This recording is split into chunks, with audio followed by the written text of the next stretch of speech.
Today, I'm instructing my administration to halt funding of the World Health Organization while a review is conducted to assess the World Health Organization's role in severely mismanaging and covering up the spread of the coronavirus. Everybody knows what's going on there.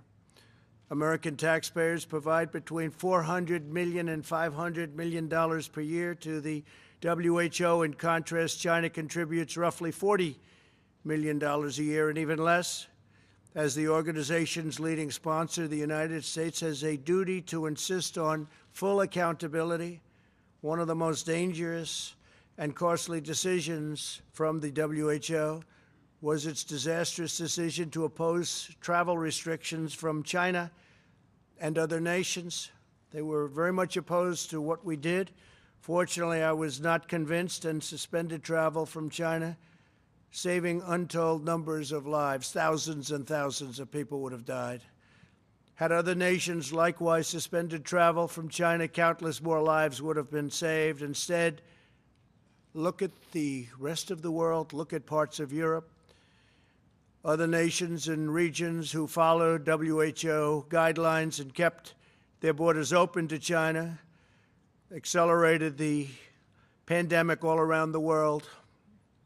Many countries said, we're going to listen to the WHO, and they have problems the likes of which they cannot believe. Nobody can believe. The decision of other major countries to keep travel open was one of the great tragedies and missed opportunities from the early days. The WHO's attack on travel restrictions put political correctness above life-saving measures. Travel bans work for the same reason that quarantines work. Pandemics depend on human-to-human transmission. Border control is fundamental to virus control. Since its establishment in 1948, the American people have generously supported the World Health Organization to provide better health outcomes for the world and, most importantly, to help prevent global health crises. With the outbreak of the COVID-19 pandemic, we have deep concerns whether America's generosity has been put to the best use possible. The reality is that the WHO failed to adequately obtain, vet, and share information in a timely and transparent fashion.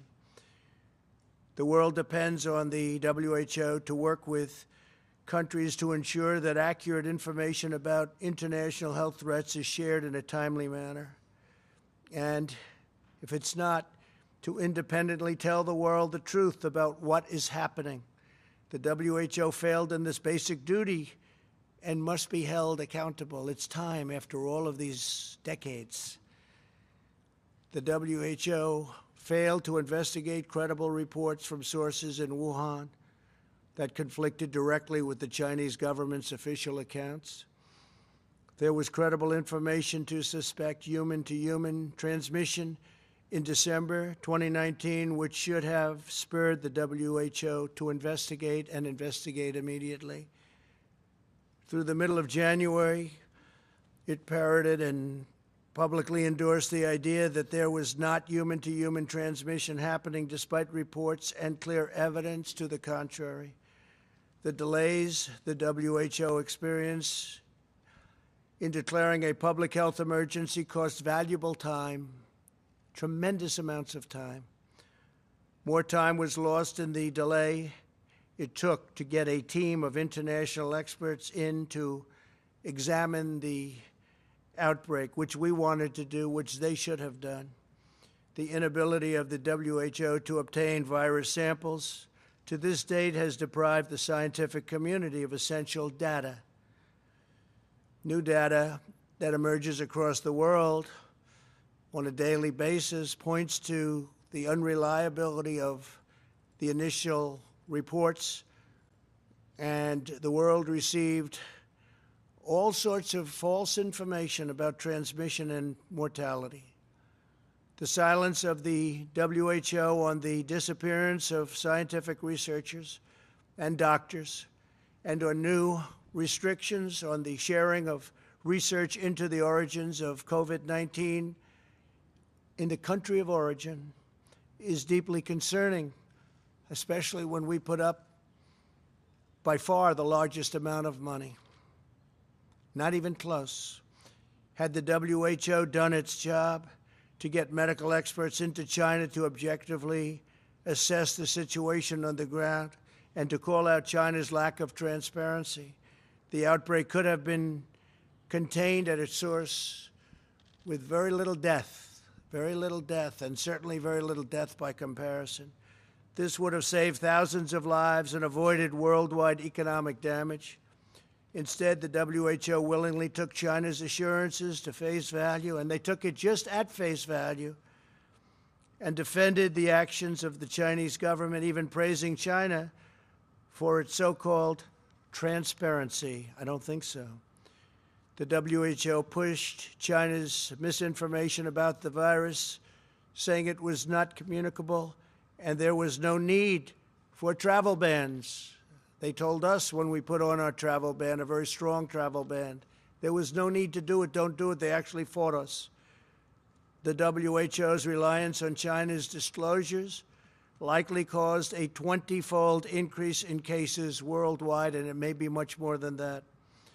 The WHO has not addressed a single one of these concerns, nor provided a serious explanation that acknowledges its own mistakes, of which there were many. America and the world have chosen to rely on the WHO for accurate, timely, and independent information to make important public health recommendations and decisions. If we cannot trust that, this is what we will receive from the WHO. Our country will be forced to find other ways to work with other nations to achieve public health goals. We'll have no choice but to do that.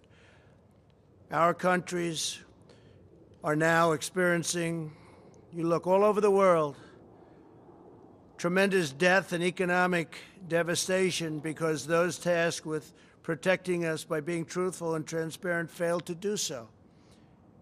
It would have been so easy to be truthful. And so much death has been caused by their mistakes. We will continue to engage with the WHO to see if it can make meaningful reforms. For the time being, we will redirect global health and directly work with others. All of the aid that we send will be discussed at very, very powerful letters and with very powerful and influential groups and smart groups, medically, politically, and every other way.